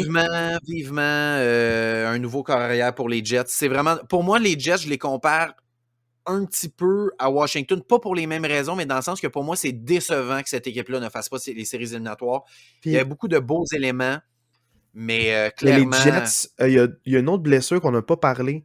Oui, il y avait Breece Hall, mais aussi leur centre partant Oui, ouais, était blessé aussi. Puis ça, ouais, j'avais oublié. Mais c'est ça, dans le fond, là, je me suis renseigné un peu. Je suis comme, il y a qui d'autres blessures, mettons? ouais. On en parlait des blessures importantes. Mm. Ben, c'est ça, c'est leur centre partant qui est blessé. Ouais. C'est essentiel à une attaque. C'est vraiment essentiel. Puis, oui, Mike White a eu quelques beaux flashs quand il a pris le relais il y a quelques semaines, mais là, tu vois que c'est pas un carrière nécessairement partant dans la NFL. C'est un gars qui peut dépanner une fois de temps en temps, mais quand les équipes ont du footage sur lui, ça va moins bien, là. Moi, je veux que tu me parles maintenant, Marc, des Packers qui l'emportent Ah! 41-17 contre les Vikings. Est-ce que tu penses que les Giants ont pris des notes de ce match-là pour affronter les Vikings puis Ben, marquer 41 pour points? moi, les Giants n'ont même pas besoin de prendre de notes. Très sincèrement, moi, je regarde toutes les équipes qui vont faire les séries éliminatoires dans la NFC. Bon, pour moi, Tampa Bay va clairement être la moins bonne équipe de la NFC, mais pour moi, la deuxième moins bonne équipe, c'est Minnesota. Je le dis depuis la semaine 1. Pour moi, je ne crois pas du tout à cette équipe-là. Ils ont une fiche artificiellement gonflée parce qu'ils ont eu, bon, plusieurs matchs serrés qui ont réussi à gagner à l'arraché. Tu sais, c'est pas normal que 11 matchs par c'est pas normal que une Minnesota possession au moins. soit 12-4, sont 8 matchs en haut de 500, puis ils ont un différentiel de points négatif. Là. Ça fait aucun sens, ça. Là. Ça doit être du jamais vu dans l'histoire de la NFL. Ouais, ma marque de combien, c'est jamais vu parce qu'ils ont gagné 11 matchs sur leurs 12 par moins Par moins qu'une de moins possession. d'un possession. Ouais, Par 7 points ou moins, 11 des 12. Fait que dire que pour quand vrai, ils gagnent, c'est super serré. Quand ils perdent du solide. Pour vrai, Minnesota s'est fait déclasser là, par Green Bay. Là. Pour vrai, je souhaite vraiment que Minnesota gagne son match cette semaine puis que San Francisco perde pour que les Packers affrontent les Vikings en première ronde des séries. Là, parce que... Je sais que tu le souhaites, mais moi, je te dis juste, mon opinion par rapport à ça, c'est que les Vikings, on dirait, je sens qu'ils ont tout le potentiel. Ils ont un bon head coach, entraîneur-chef, avec O'Connell qui ils ont la pire défensive de toutes les équipes de la NFC en série. Mais le problème, c'est ça. C'est pas l'attaque, c'est pas le head coach, c'est la défensive qui, comme je te dis, accorde trop de points. Puis s'ils ne créent pas des revirements, ils ne gagneront pas. Les matchs qu'ils gagnent, c'est des matchs qui vont créer 2 à 3 revirements. Puis si la défensive ne crée pas ces revirements-là, ils ne gagneront pas. Ben, c'est un peu ça. C'est une défensive qui crée les revirements, mais ils gagnent là-dessus. Puis deuxième chose aussi, c'est que Jefferson s'était vanté parce que le problème, c'est qu'on dirait que Jefferson n'était pas concentré pour ce match-là. Il voulait sa stats, mais pas se préparer. Parce qu'il disait, je suis à 226 verges du record de tous les temps pour le plus de verges en saison. Puis là, lui, dans sa tête, il se disait 211 verges, pas 226. Mais non, il était à 226, là, il était à 211. Non, c'est ça, 226 verges. C'est ça, mais attends, laisse-moi finir, Marc. Vante-toi. Jair Alexander. Jair Alexander, okay, le demi-défensif le mieux payé de la NFL, pas pour rien, il l'a démontré dans ce match-là. Pour rien qui est classé numéro 1 à sa position par Pro Football Focus. Ouais. Mais ce que je voulais dire par rapport à ça, c'est qu'il se vantait beaucoup il se disait, je devrais être considéré comme MVP cette saison. Parce qu'il dit, tu sais, dans sa tête, il se disait, il me reste 2 matchs à jouer, puis 226 verges. Ah, si je continue sur ma moyenne de verges par match, je vais l'avoir facile. Mais tu affrontes un bon demi-défensif qui est, contrairement aux autres que tu as affrontés durant la saison de la NFC, qui en arrache beaucoup, je trouve, tu sais. Ouais. Beaucoup d'équipes très pas bonnes dans la NFC, mais quelques équipes vraiment qui ressortent du lot. Il a abusé de mauvaises défensives, puis ça fait que ses stats sont un peu gonflés. Mais quand il affronte un bon débit, il y a eu 15 verges, genre 2 réceptions, 15 verges. Une réception, 15 verges. Ouais. Fait que, tu sais, c'est sûr que là, ça devient très difficile pour lui, pour le record, puis je me pense que ça va le rendre un petit peu humble. C'est une saison de 17 matchs, contrairement à le record quand il était fait, qui était 16, là. Fait que, tu sais, calme-toi un petit peu. Fait que je pense qu'il voulait plus les accomplissements et la reconnaissance avant de travailler, puis peut-être que ça va le rendre un peu humble, puis il va avoir un meilleur match la semaine prochaine.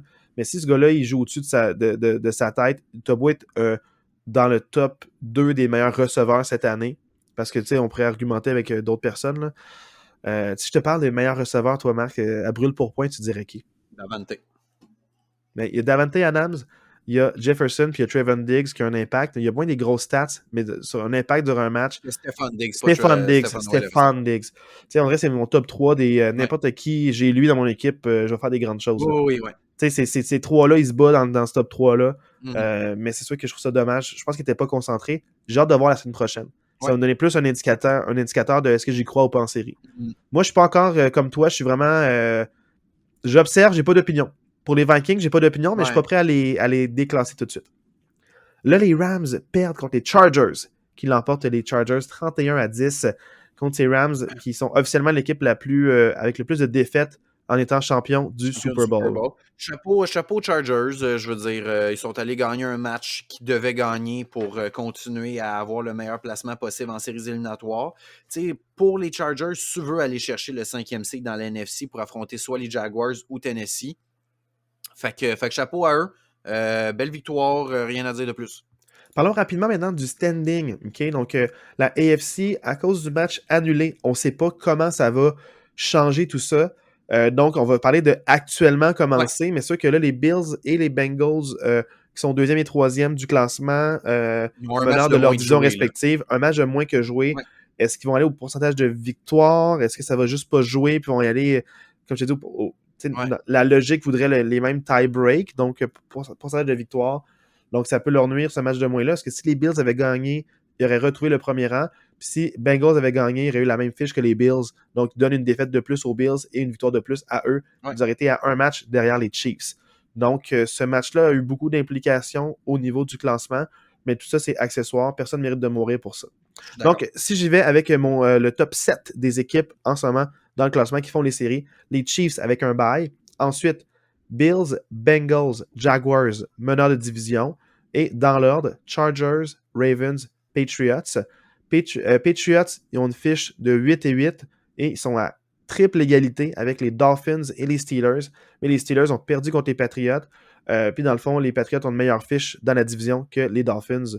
Ça fait que... Non, head-to-head, je pense. Head-to-head. Head-to-head et division. Donc, head-to-head et division, les Patriots ont une meilleure fiche que les Dolphins. Donc, triple égalité, 8-8, c'est à surveiller. Et fait à noter, Jacksonville n'est pas assuré de gagner sa division. S'ils perdent contre les Titans dernière semaine, les Titans font les séries éliminatoires. Donc, c'est vraiment winner takes all dans ce match-là. Moi, je ne veux pas m'attarder sur tous les scénarios pour les places 1, 2, 3. Là, à cause du match qui a été suspendu, ça devient ultra compliqué pour les moi non plus, je ne positions. voulais pas trop en parler de la AFC. La seule chose que je veux dire, par contre, c'est que malgré tout, Cincinnati n'est pas assuré de gagner sa division. Si Baltimore gagne contre Cincinnati le match de la semaine prochaine et que le match de Buffalo est repris et que Cincinnati perd contre Buffalo, Baltimore finirait premier dans cette division-là. Fait que c'est pas confirmé que Cincinnati gagne la division. Et ce que je veux dire, c'est que les Chargers ont le tiebreaker sur Baltimore. Ce que ça veut dire, c'est que si les deux équipes font la même chose la semaine prochaine, que ce soit 2 victoires ou 2 défaites, les Chargers vont finir devant Baltimore la semaine prochaine. Tu te rends compte, les Ravens jouent, malgré leur défaite, ils jouent pour la division quand même. Ils peuvent jouer pour la division quand même. Et comme tu as dit, juste mentionné que les 3 équipes à 8-8 qui se battent pour la 7e place, Nouvelle-Angleterre contrôle sa destinée. Donc, Nouvelle-Angleterre gagne, s'en vont en séries éliminatoires. Miami a besoin de gagner et que les Patriots perdent. Et Pittsburgh, qui est l'équipe qui a le moins de chance parce qu'ils doivent gagner et ont besoin d'une défaite des Patriots et des Dolphins. Donc, les Steelers, ça prend les 3 scénarios pour passer.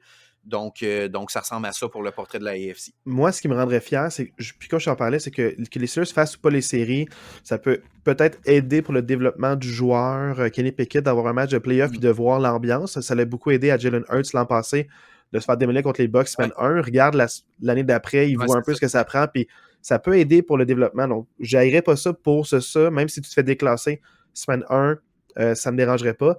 Mais le but, c'est que je veux quand même qu'ils gagnent pour avoir une fiche gagnante pour dire on est revenu de 3-7, ça peut inspirer ça. Tu sais, pour les années futures, les années prochaines, là, ça veut dire que tu n'abandonnes jamais, puis ça crée une culture de gagnant. Donc, juste pour ça, j'aimerais ça qu'ils battent les Browns. Puis, je vais aller plus loin. S'ils perdent contre les Browns, ils terminent 4e de leur division. C'est pas arrivé en 21 ans. Ouais. Fait que, tu sais, c'est la plus grande séquence sans être 4e de sa division. C'est les Steelers qui l'ont. C'est la plus longue actuelle active. Donc, si on peut gagner contre les Browns, ça mettrait un petit confort sur la saison. Ça, c'est certain. Donc, maintenant, parlons de la NFC, Marc. Et là, avec la défaite des Eagles, ils sont maintenant à 13-3, à un match d'avance contre les Cowboys de Dallas de la même division. Donc, Eagles, meneur de division, mais ils n'ont pas encore assuré, dans le fond, le bail de la première semaine des éliminatoires. Donc, les Eagles en premier, les suivent de très proche à 12-4, les 49ers et les Vikings. Les Buccaneers n'ont pas de chance de les rattraper. Ils sont à 8-8, mais les Buccaneers gagnent leur division. Donc ça, peu importe ce qui se passe la semaine prochaine, les Buccaneers vont terminer 4e. Ça, c'est sûr, c'est coulé. Maintenant, dans les wildcards, les Cowboys sont à 12-4, donc à un match de retard contre les Eagles, qui pourraient, si les Eagles perdent, les Cowboys gagnent, prendre cette position-là. Et sinon, les Giants et les Seahawks ont les 2 dernières places, mais les Seahawks à 8-8 ont la même fiche à triple égalité, encore une fois, contre Détroit et les Packers de Green Bay. Donc, vraiment à surveiller la semaine prochaine. Je trouve ça super excitant. Faites à noter, les Lions et les Packers s'affrontent. Yes. Mais c'est pas un winner Texas que Seahawks, s'ils gagnent, c'est eux qui passent. Mais Non, si les non, non, Seahawks non, non, perdent, non, non, non, non, c'est non, pas c'est pas ça, c'est vrai pas ça. ça? C'est Non, pas non, vrai? non, je vais tout vous expliquer ça. Oh my god, L'équipe, Marc. parmi les 3 équipes qui sont à 8-8, la seule équipe qui contrôle sa destinée, ce sont mes Packers. Mes Packers gagnent et c'est un winner and in pour les Packers parce qu'ils ont le tiebreaker. Ah, c'est ça Ce que que ça veut j'oubliais. dire, c'est que Seattle, pour passer, ils doivent gagner et ils doivent espérer une victoire des Lions contre les Packers. Et les Lions, pour passer, ils doivent battre les Packers et ils doivent espérer une défaite des Seahawks. Oh là Donc, ce que là, ça veut dire, tant de c'est que drame. la seule équipe qui n'a pas besoin d'un autre scénario, c'est les Packers. Les Packers, tu gagnes, tu te concentres sur ta victoire, tu rentres. Mais autant Détroit que Seattle, si tu gagnes, ça se peut que tu passes pas quand même. Fait Moi, que, je vais pas trop commenter. Je vais laisser ta phrase ouais, comme elle est, puis les gens absorber c'est ça. ça. Ce que Voilà. je veux réitérer, c'est que c'est la 2e année qu'il y a 7 équipes qui passent en éliminatoire. Puis toi, tu me disais, la 7e équipe l'an passé est pas bonne, ça a été un easy out. Mais ce que j'aime, c'est de voir que les équipes se battent jusqu'à la fin. Oui, Puis il y a beaucoup de ça donne un matchs peu plus de. d'importance. Ouais, Puis c'était ça l'intention de la NFL, que plus d'équipes y croient que ouais, c'est accessible d'y arriver. Puis j'adore ça. ouais, Même si c'est un easy out, je le sais pas, dépendamment de qui rentre pour la NFC, c'est pas un easy out je suis comme je d'accord. considère la AFC. Dépendamment de qui rentre puis comment il rentre, il pourrait créer la surprise. Bien franchement, que ce soit Seattle, je pense pas qu'ils peuvent causer une surprise, mais bien franchement, que ce soit Détroit ou les Packers, tout dépendamment qui t'affronte en première ronde, ça se peut que tu causes une surprise. Ouais, mais c'est parce que ça Tout dépend. dépendamment. Là, maintenant, les 49ers sont rendus 2e. Si ça a été les Mais Vikings, là, la surprise, là, j'y crois. c'est là que j'allais. Juste Mais les petits ouais. scénarios par rapport aux places, parce que Tampa Bay est lock à 4e, puis les Giants sont lock à 6e. Là, on vient de parler de la 7e place entre Seattle, Détroit et Green Bay. Les 4 autres équipes peuvent encore changer. Philadelphie, c'est pas compliqué. Tu gagnes, tu finis premier. Merci, bonsoir. Par contre, les Eagles peuvent encore terminer 2e. Pour ça, il faudrait qu'ils perdent. Il faudrait que Dallas perde et que San Francisco gagne. Et ce qui serait vraiment désastreux pour les Eagles, c'est qu'ils peuvent finir 5e parce que s'ils perdent et que Dallas gagne, ils finissent 5e. Ça serait désastreux pour les Eagles. Marc, je sais que t'aimes ça tes scénarios. Là, les 8, les auditeurs, là, Non, mais ce que je veux dire par là, c'est que il y a encore énormément de choses à jouer pour ces équipes-là parce que je sais, mais je veux pas trouver de. Non, je ne veux pas parler des scénarios, mais ce que je veux dire, c'est que Philadelphie, San Francisco et Dallas peuvent espérer finir premier dans la NFC. Même Dallas peut finir premier et avoir le bye week. Non, Donc, ça, j'en ai déjà parlé parce qu'ils peuvent prendre la tête de la position ouais, de la division. Donc, exact. ça, je l'ai dit plus tôt. Mais non, là, mais ce ce que que je tu veux as dire, c'est que les 49ers aussi peuvent c'est que les y 49ers espérer. aussi. Puis Dallas, ils peuvent gagner leur division, mais ils peuvent aussi finir 2e parce que même s'ils gagnent leur division, ils ne sont pas sûrs de finir premier non plus. Fait que, je trouve qu'il y a vraiment beaucoup de choses à jouer dans la dernière semaine. Je trouve ça le fun. Tant mieux. Mais maintenant, parlons vraiment de ce qui va avoir de l'importance des matchs la semaine prochaine. Donc, il y a ben, en fait, c'est pas mal tous des rivaux de division qui s'affrontent. On termine en semaine de division. Puis, il y a peut-être même des équipes qui vont... Parce que comme c'est les matchs de division la dernière semaine, donc la semaine 17, c'est les matchs de division, mais comme c'est la wild card round, dans le fond, en playoff, le match de wild card, c'est souvent les équipes qui sont 2e de leur division contre des meneurs de division. Puis ça arrive souvent que des équipes peuvent s'affronter 2 semaines de suite. Donc ça, c'est à surveiller, voir est-ce qu'ils vont avoir des matchs doubles comme back-à-back, peut-être même dans le même stade. Donc c'est à gérer. Est-ce que les équipes retournent chez eux puis reviennent plus tard ou est-ce qu'ils restent la semaine là? Pour les coachs, c'est tout le temps un petit casse-tête de comment on s'organise. Mais les matchs à venir, il y a 2 matchs le samedi qui sont les matchs qui étaient jugés prime time, donc importants soit pour le spectacle ou pour qui termine où dans la division, dans la conférence plutôt. Les Chiefs contre les Raiders, qui promettent d'être un match divertissant. Raiders marquent une bonne attaque, ils n'ont pas une bonne fiche, mais pour vrai, sont explosifs, sont le fun à avoir joué. Puis les Chiefs, ça reste les Chiefs aussi, sont explosifs, sont le fun à avoir joué. Je m'attends à ce que chaque équipe marque au moins 24 points. Fait que c'est vraiment, c'est ça mon attente, ça va finir avec un haut score. Donc c'est à surveiller à 4h30 samedi. Et samedi, il y a aussi le match à 8h15, les Titans contre les Jaguars. Winner takes all. Le gagnant gagne la division. Donc ça, c'est un match à surveiller aussi, selon moi, ce samedi soir. Absolument. Marc, as-tu un match qui te tente beaucoup? Toi, tu dis, comme c'est prime time, on les écoute, puis merci, bonsoir. Pour moi, le match qui est ici Las Vegas, ça va être un bon spectacle. Fait que même si c'est pas le match qui a le plus d'implication pour le classement, quoique Casey a besoin d'une victoire pour aller chercher le premier rang, ça va être un bon divertissement. Puis pour moi, Tennessee-Jacksonville, ça reste que c'est un winner takes all des rivaux de division. Tu sais jamais trop ce qui peut arriver. C'est un match à regarder aussi. C'est littéralement un match de playoff. Le gagnant reste en série, puis le perdant est éliminé. Donc, même si c'est pas écrit playoff ou série éliminatoire, c'est un match de série. Fait que ça, c'est un match c'est comme la pratique des deux équipes avant de rentrer. On va voir comment ils gèrent leur nerf et la pression. Absolument. Donc, à surveiller. Dans le dimanche, à 1h, énormément de matchs à surveiller parce qu'ils veulent que les divisions, pour pas que, selon comment les autres équipes de leur division font, dans le fond, ils mettent les matchs en même temps. Sauf l'an passé, ça m'a frustré. Mais normalement, c'est ça l'intention, c'est qu'il n'y ait pas de... Un peu comme la FIFA fait dans la Coupe du Monde. Je vais en parler tantôt. Moi, il y a un match que je comprends pas. Moi non plus, il y a un match que je comprends pas. Mais tu sais, normalement, l'intention, c'est ça. Ouais. L'an passé, il y a eu tollé parce qu'il y avait un match qui décidait de l'avenir d'une équipe qui n'était pas en train de jouer. Il avait mis Chargers, Raiders dans un match prime time le dimanche soir. Puis ce match-là avait des implications pas juste pour eux, mais aussi pour les Steelers. Puis ce match-là, j'ai pas aimé la manière que ça s'est fait. Mais c'est ça la NFL, ils veulent un bon divertissement avant que ça soit intègre. Donc, maintenant parlant des matchs de 1h, les Buccaneers affrontent les Falcons dans un match qui veut rien dire. J'ai hâte de voir comment ils vont gérer la santé des joueurs. C'est plutôt ça Est-ce qu'ils vont bencher ou ils vont se dire on va essayer de builder un peu de momentum. J'ai hâte de voir ce que Tampa Bay va faire. Mais c'est pas un match à regarder nécessairement. Là. Rivaux de division qui s'aiment vraiment pas, les Patriots contre les Bills. Donc, c'est quand même un match à surveiller. Match à regarder. Comme on disait, Patriots win and in. Fait que, puis Buffalo, avec toutes l'émotivité qu'ils vont avoir vécu cette semaine, à quel point ils vont se présenter en bonne forme dimanche, j'ai hâte de voir. Ça va être pour le gars, mais d'un autre côté, ça va être une semaine de préparation bizarre. Puis tout dépend de Hamlin, qu'est-ce qui se passe avec ça. Ouais. Fait que c'est un match, en tout cas, je pense que c'est un match à regarder, là, ça. Sinon, dans le fond, les Vikings contre les Bears. C'est un match, moi, je surveillerais le score. Ça peut être divertissant. Ça dépend de qui se présente pour les Vikings et les Bears. Ouais. Je parle pas des joueurs, mais dans quel état d'esprit. Ça peut être un match hautement haut en pointage ou haut en revirement aussi. Donc, à surveiller. Un match à ne pas écouter, Texans contre Colts. N'écoutez pas ça à 1h. Vous avez d'autres options. Et si vous écoutez ça, c'est que vous êtes un fan de ces deux équipes-là. Et si c'est le cas, j'ai plein de belles équipes de la NFL à vous présenter. Fait que écrivez-nous, puis ça me fera plaisir de vous présenter plein de belles équipes. Ça, c'était un peu baveux. Je m'excuse pour le comportement de Marc-André par rapport à son commentaire. Je m'excuse sincèrement. C'est ses propos individuels, puis ça ne reflète pas ce que l'assistant coach représente. C'est des équipes qui se battent pour leur fierté. Fait que si vous êtes quelqu'un de fier, écoutez ce match-là.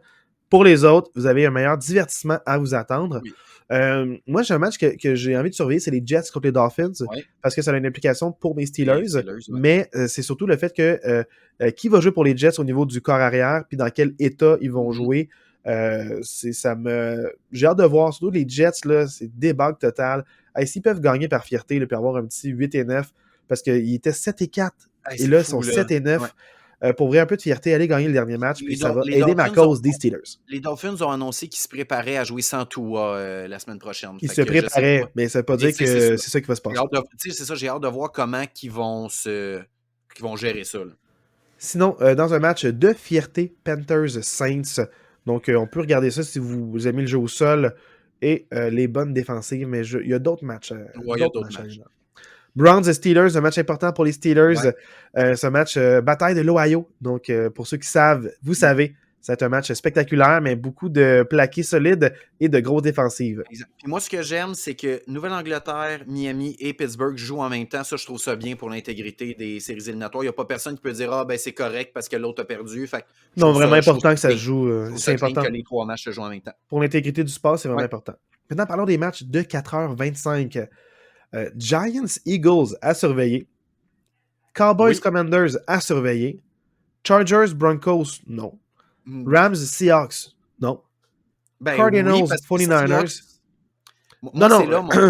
On surveille le score, mais sans plus. Donc, sinon, il y a ces Cardinals, 49ers. J'ai envie comme de regarder, juste pour être sûr que les 49ers gagnent ce match-là. Ils ne doivent pas l'échapper. Gagner ce match-là, ayez une bonne fiche. Assurez-vous du deuxième rang ou du premier peut-être. Exactement. C'est pas ce qui se passe. Gagne ce match-là. Repose pas trop tes partants. Brock Purdy a besoin de plus de reps possible, de plus de matchs possible pour le garder alerte. Donc, c'est un match où tu reposes personne, sauf si Debo était pour revenir, je dirais non, prends une semaine de pause de plus. Là. C'est ça, Des partants clés, non, mais repose ton monde. Puis si c'est un blowout dès le début, fais jouer tes réservistes plus. Moi, c'est là mon malaise de la césure de la NFL. Je ne comprends pas que le match des Seahawks ne se joue pas en même temps que le match des Packers puis des Lions. Parce que tout dépendamment du résultat du match, tu sais, par exemple, si les Seahawks l'échappent contre les Rams, si les Seahawks gagnent contre les Rams, le match du dimanche soir, les Lions vont déjà savoir qu'ils sont éliminés. Fait que Fait que, tu sais, je trouve que ça joue. Je trouve que le résultat du match des Seahawks peut influencer le match de Green Bay Détroit. Je n'aime pas, même si ça peut favoriser mes Packers, je n'aime pas, par rapport à l'intégrité du sport, que ce match-là ne se joue pas en même temps. Je suis d'accord avec toi. Puis ça répète un winner takes all du samedi. À la limite, Ouais, mettre deux matchs en même temps, mais puis c'est ça que je comprends pas, c'est tant qu'à mettre des matchs le samedi, pourquoi mais tu là, mets en pas même tous des temps, matchs d'une division ou des matchs qui impliquent les mêmes équipes en ouais. même temps? Tu aurais pu mettre deux matchs le samedi ou deux matchs le Mais ça, c'est dimanche. l'entente avec les diffuseurs. C'est même pas la NFL qui a le choix, ça. D'après moi, c'est juste l'entente avec les télédiffuseurs. Sûrement, peut-être. J'ai aucune idée Ouais. de qui gère quoi, mais c'est une question de business. Puis Ah ouais. aussi, à déterminer, on ne sait pas qu'est-ce qui va se passer avec le match, dans le fond, Ravens-Bengals. C'est marqué to be Ouais. determined. C'est Donc, étrange on ne que le sait pas match de trop trop. Buffalo soit déjà déterminé à 1 heure, puis le match de Cincinnati ne le soit pas. Fait que je sais pas trop ce qui arrive avec ça, mais j'ai hâte de Exact. voir s'ils vont Donc, faire des changements. normalement, par contre, à cause des équipes qui font les séries, les Ravens et les Bengals, ça ne devrait pas être un lundi. Donc, c'est sûr qu'ils vont le placer soit durant le samedi, peut-être à 1 heure, peut-être qu'ils vont le placer sinon dimanche à une autre plage horaire, mais ça ne peut pas être le lundi parce que pour les jours de pause, Non, je ouais, pense faut que ce que comme c'est soit. la Ouais. dernière semaine Ouais. d'activité, pour être sûr que tout le monde ait le même nombre de jours de préparation et Mm. de repos en vue de la semaine des wildcards, il n'y aura pas de match le lundi. Donc, on ne sait pas c'est quand, mais c'est clairement pas lundi, ça va être Non, dimanche ou c'est ça. samedi, Ouais. un de ces deux jours-là. Ouais. Peut-être que les Bengals ils étaient prévus peut-être samedi, si je ne m'abuse, à 1 heure, puis ils ont fait, hey, Ouais, à ils ont cause de déplacé. l'état Ouais. du match, puis l'état Mm. d'esprit, on va peut-être attendre avant d'officialiser tout ça. Donc, à À surveiller, voir. à Ouais. voir à quelle heure Mm. ça va jouer. Tes pronostics, mettons, si tu avais un match parmi tous ceux-là là, à surveiller, un plus que les autres, Mais à 4 euh, heures, pour vrai, à 4 heures, il n'y a pas. Tu sais, peut-être Giants Philadelphie, peut-être plus. Tu sais, qu'il y a peut-être plus d'implications. Bon, tu sais, San Francisco, Dallas aussi, regarder un œil sur le score, mais je trouve pas qu'il y a de grosses confrontations à 4h25, là, avec des implications directes, là, tu sais. ok, toi, c'est plus quel match est important, mais pas en termes de divertissement. Parce que Ouais, moi, je ben, pense que celui qui va être le plus divertissant, ça serait Cowboys Commanders. oui, peut-être le plus divertissant, mais ouais, c'est ça. Si je regarde avec le plus d'implications, tu sais, il y a moins de matchs à 4 heures avec autant d'implications que de matchs à 1 heure, mettons. Parce que moi, c'est sûr que Rams Seahawks, on dirait que c'est pas un match que j'ai envie Non, non. de recommander, mais c'est un match de division, deux équipes qui se connaissent. Donc la Ouais, fiche, peu importe, les Rams éliminés, ils ont de la fierté, ils vont devoir gagner ce dernier match-là. Puis il n'y a rien de plus satisfaisant pour une équipe éliminée que jouer les troubles fight. On c'est clair. dirait voir la peine chez Ouais, l'adversaire te redonne un peu de réjoui, joie. ouais. Donc c'est super malsain ce que je viens de dire, mais c'est la réalité des joueurs de la NFL. C'est pas toujours des joueurs dans le meilleur état d'esprit Ouais, sportif. c'est Euh, ça. mais par contre, ils se battent pour leur contrat, donc il n'y a aucun duel à négliger. Tout Non, peut c'est clair. arriver. Ouais, L'affiche n'importe plus. Les joueurs veulent un contrat, ils veulent du footage, ils veulent montrer qu'ils sont bons. Donc, ils vont être motivés, ces joueurs-là. Là. Donc, c'est quand même des matchs qui risquent d'être divertissants, mais j'ai hâte de voir à quel point. C'est juste ça l'inquiétude que j'ai. yes. Puis j'ai hâte de voir aussi à surveiller la NFL, qu'est-ce qu'on fait avec le match annulé Oui, ou reporté. ouais. Comment qu'on gère toute cette situation-là, l'état de santé du joueur. J'ai envie d'arriver avec des bonnes nouvelles la semaine prochaine, d'en reparler en début de podcast, de faire un petit topo sur la situation. Vraiment surveiller, c'est pas des belles nouvelles, puis ça met Non, une non, non. douche d'eau froide sur la Ouais. semaine d'activité. Que ce soit arrivé lundi en heure de grande écoute, ça a mis un malaise collectif, puis tant mieux si les gens en parlent. On n'a aucun autre match pendant 4 jours, donc tant mieux si les gens en parlent du Ouais, mardi au oh, ouais, vendredi. clairement, ouais. Ça va allumer beaucoup de discussions, puis j'espère qu'il y aura de quoi de concret et de positif Oui, qui va absolument. ressortir de tout ça. C'est mon Ouais. souhait. C'est mon souhait actuel.